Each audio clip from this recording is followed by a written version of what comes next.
नमस्कार दोस्तों, मगही गीत बहार में सभी को स्वागत है।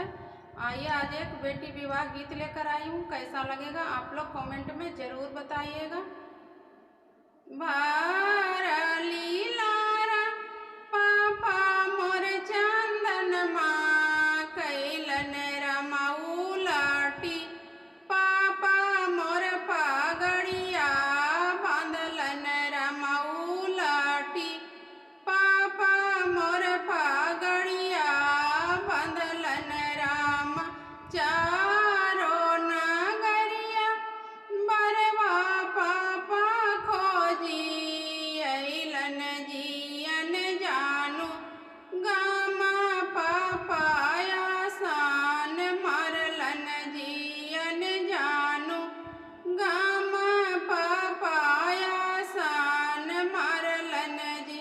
भारली लारा चाचा मोर चंदन माँ कैलन रमाऊ लाटी, चाचा मोर पागड़िया बांधलन रमाऊ लाटी, चाचा मोर पागड़िया बांधलन राम। चारो नगरिया बरवा चाचा खोजी अइलन जियन जानू, गाम